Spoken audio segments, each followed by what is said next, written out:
Go.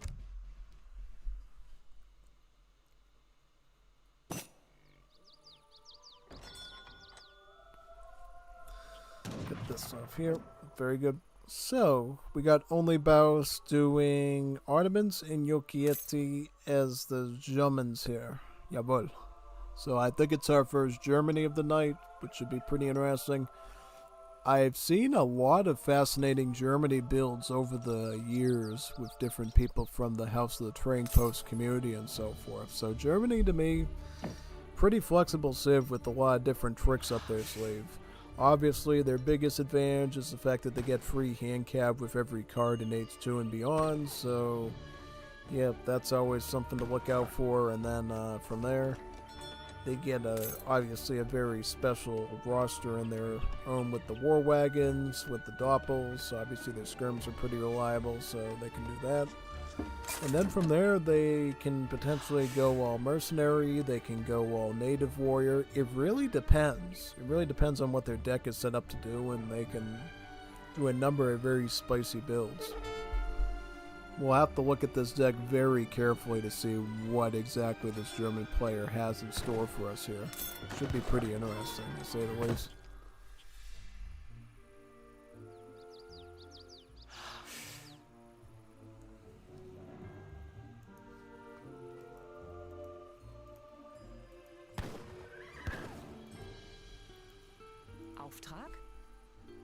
Ottoman's doing standard build, alright, he's going Moss, Trading Post House. Seems pretty reasonable there. Oh. Yeah, that's why I'm always using my mouse, because I guess when I use my newer graphics card on here, it doesn't let me use the arrow keys and it lags like crazy. But now it's alright. So, in terms of deck with Germany, what are we looking at? So, I think it's gonna be a pretty normal deck. We might see a little bit of Mercenary Edition in the form of Black Rider and Jaeger, but other than that, pretty standard 1v1 Germany deck, to say the least. Now this card here, Palatine Salmons, is actually a pretty good lifesaver depending on what your setup's gonna be, because I've seen people that had their bases rushed before, and the only reason they were able to survive was because they were able to add that extra population onto their houses, and thus able to survive the rush to be able to train troops. So Palatine Shipments is actually a very reliable card in the right hands. So just pointing that out there, because I've seen that in a lot of games before. People who using very population-based strategies that were saved by the bell because they had that extra population on their individual houses. Just a neat little fact that many people don't know. Well, some people know, but yeah, not. Yeah, I don't know. I know what I'm saying anymore, but yeah. Anyways, looks like he's getting Gang Soft to help with the wood chopping. Going for Core Master, 400 wood. I wonder why he's gonna do with all that extra wood from his wood chopping upgrade. I would presume if he's not going for any sort of H3 play, he's probably gonna go crossbow pike or something with some Ulons from the home city, so that could potentially be something. We'll see though. Yep.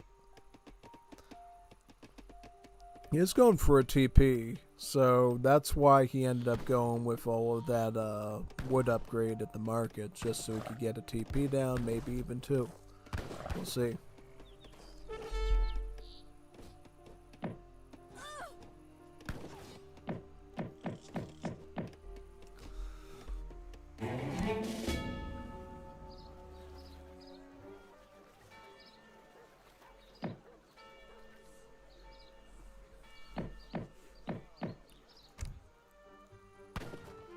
Core Mist. What's Armin agent up with, by the way? So they... It's like... Alright. 5 villagers and then the gold shipment. So they're going Fast Fortress. Something to look out for if you're Germany right now. They're going to be bringing in the big boy shipments, I think. How many of them does he got? So, yep. Got a pretty good plethora of them here, so that'll be pretty concerning.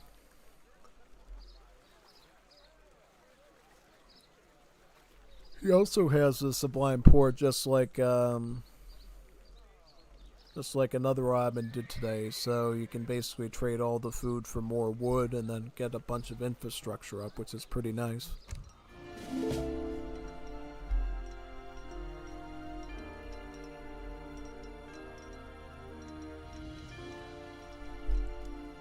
Here comes the free Yulons with the German shipment there. It gives you about 2 Yulons for age 2 cards. Age 3 cards will give you about 3 Yulons. Then age 4 cards will give you about 4 free Yulons. So these Yulons, as you know, they do lack some hit points compared to normal hand cav, but they do have more attack. They do more damage. So 35 hand damage is nothing to laugh at. It can do quite a bit. It's pretty powerful. Can take out vills rather easily, so you gotta be very careful with those guys. The biggest thing where Yulons become a real problem in the early game is people that aren't watching their vills properly, and they end up cutting through them very easily. Yeah. Oh, he got a spy from the church. Whoa. That's something we don't see every day. We don't always see people going with their spy. Normally you use a spy to take out their explorer, or to take out mercenaries, typically. So I found that pretty interesting. They actually went with the spy there. Yeah, we don't usually see spies a lot in Definitive Edition gameplay. We do see them a bit in more celebrity gameplay because they can do things other than normal combat, but in this game, yeah, no, you usually don't want to go with the spy unless you're specifically trying to snipe somebody's explorer for an urgent reason. Yeah. What is he doing with the he's not getting any kills just about, and he's losing all those Yulons. He's gotta watch out for that, man. Oh, he's pressing him like crazy, and he's still gonna get to H3 anyways. I don't get what the plan is. Alright, so he's gonna be touching H3 now with the scout, so he's gonna get some hand cats here to clean him out. And then he's shipping in Sublime Port right now to get his wood up. Trade all that food for a greater amount of wood. And he's going to set up a ton of infrastructure there. Alright, so he unfortunately he doesn't have the numbers right now to fight Yulons because Yulons will take advantage of their higher attack and they'll just cream these guys. So unfortunately he has to leave them back for a little bit right now. But sure enough, he'll be back there no time flat to fight him back. Goes for a stable, maybe to go Cav Archer, because he knows he's going Yulon. That's a big telltale sign that you should go Cav Archer. If somebody's spamming Yulons at you from a stable, go for that Cav Archer as the almonds. Be a pretty, yep, he's gonna go Cav Archer, and he's gonna throw in some Abyss too in the event that infantry shows up. So I think in that sense that's a pretty reliable setup there. Generally mixing light cav with skirmisher, kind of a classic wombo combo range units. It's gonna work okay here, I think, honestly. I think this Cav Archers will definitely be the star of the show against those Yulons, and then Abyss will obviously clean up any sort of crossbow pike doppel that the Germany has. Unfortunately, he's getting snared though, it looks like. Oh, it looks like the Ottoman also went with a spy, a Mohibe. It's kind of a spy-like unit, but he's more Ottoman looking. With the Tagamus over his face. Here comes the Cav Archers. Cav Archers pick up 1 Yulon, and they're gonna make a pursuit towards the other ones right up ahead over there. See if you can do that. Very nice.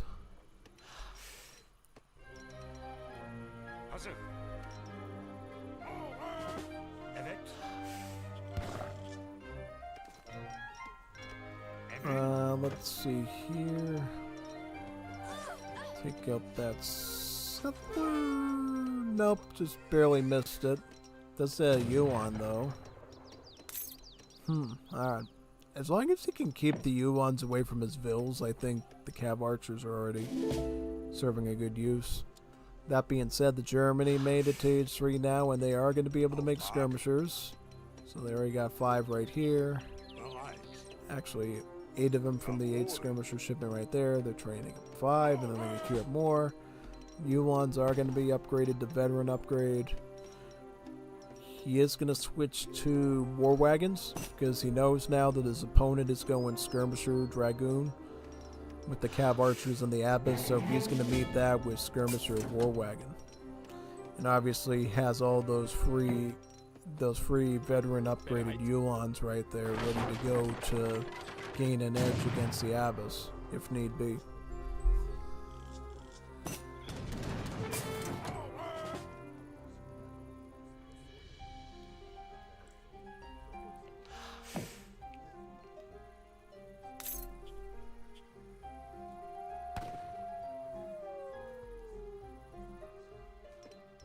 Auftrag? Ja. Auftrag? Picking up 1,000 coin right there. I believe he's doing that to make sure he can afford war wagons and skirms. Could potentially go into a Black Rider or Jaeger shipment as needed. How's his resource count? So his resource count kind of on the lower end right now as far as for foreign stuff. Ottoman is going to ship in 6 Abyss, so they're going to beef up their Abyss numbers. There's really no reason to go Falconets right now because you got 2 threats, the War Wagons and the Ulons, which could wipe those out. So it's a little bit safer to go with Abyss because at least the Abyss will clean up the skirms. They'll clean up the War Wagons. You just have to worry about these. And you got the Cav Archers theoretically to deal with that. So a little bit more rational to go more Abyss and artillery right now.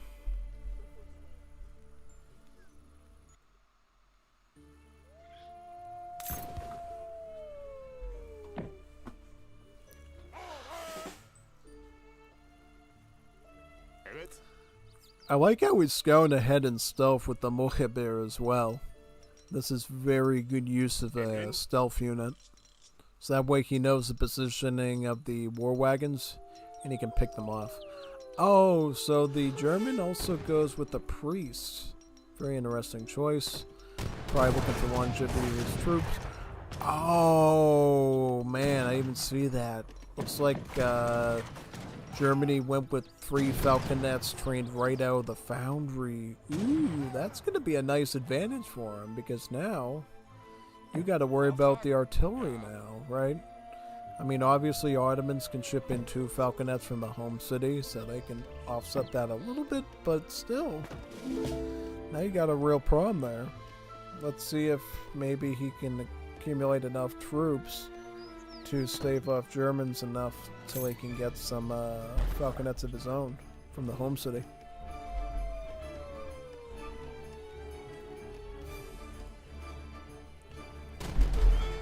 Looks like, at least from this perspective, he's gonna have to retreat these a little bit.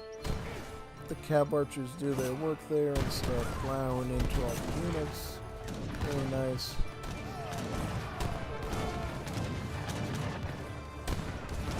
Oh man.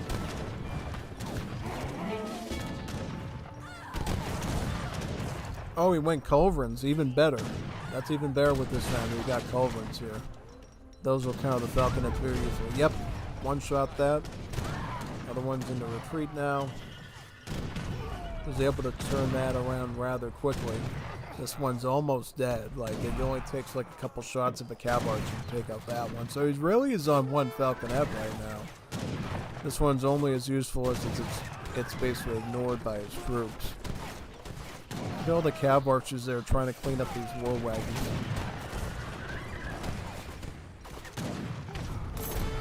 Up, he got the shot he needed into that one. That's most important because now he's in clean up on aisle 5. Down, down. Chase the war wagon now. That good management of the culverins there to make sure he at least got the enough damage into him as needed.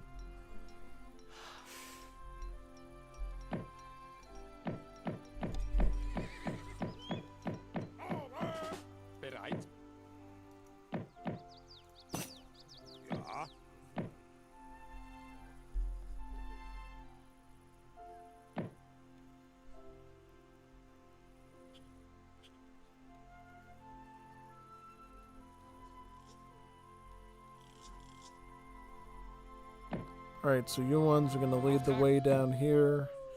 Probably look for any vills to potentially raid.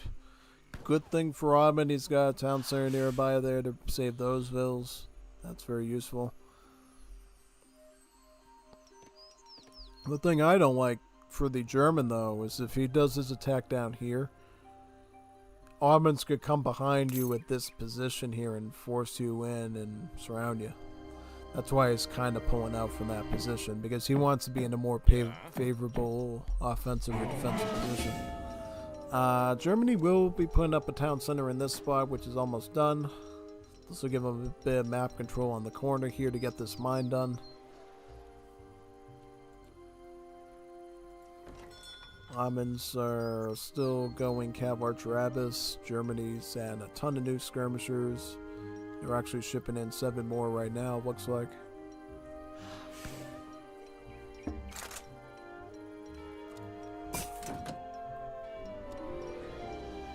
Oh, now he's getting his own falconets. That's good. They'll give him a huge boost there, probably.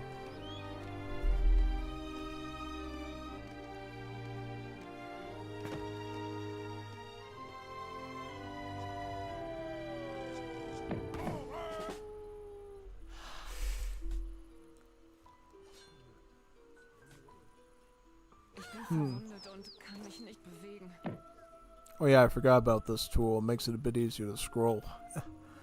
Yeah. Makes it look a little bit more fluid too. Yep. There we go. Abyss, Abyss, Abyss. Abyss will just shred skirmishers, by the way. The only reason these skirmishers are even here is to fight the Cav Archers.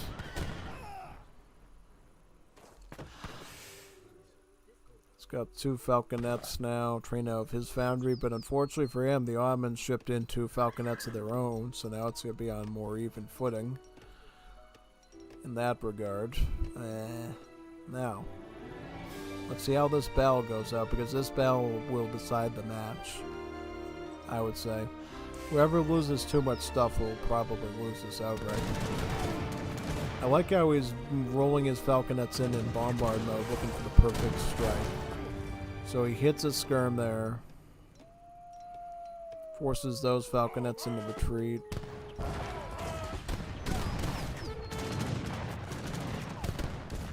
The falconets take out one opposing one. Actually got them both down, which is good. So they negate each other's artillery. Now it's Abyss and Cav Archer versus Skirm War Wagon with a few Ulans there. Cav Archer's coming around, push off the Ulans, find a bit of pressure there. I guess the one good thing about Cav Archers is they got a rate of fire of 1.5 instead of 3 because they use a bow, so they shoot kind of fast, you know. Everything Ottoman does is just better somehow. GG. Yeah, that is true. You know, I mean, not gonna lie, war wagons are pretty scary as well, but I think it's the Abyss. The Abyss just phenomenal unit, personally. Phenomenal unit, to say the least. I do like that Germany applied some early pressure there with the Ulans and did sort of a semi-fast fortress instead of doing a full-blown one, just so they could get some raiding damage done. But I will say, it was kind of a moot point because obviously the Ottoman already had his resources ready and the crates and everything, so he was kind of stalling them for nothing at that point, and he was just losing resources on the battle there. So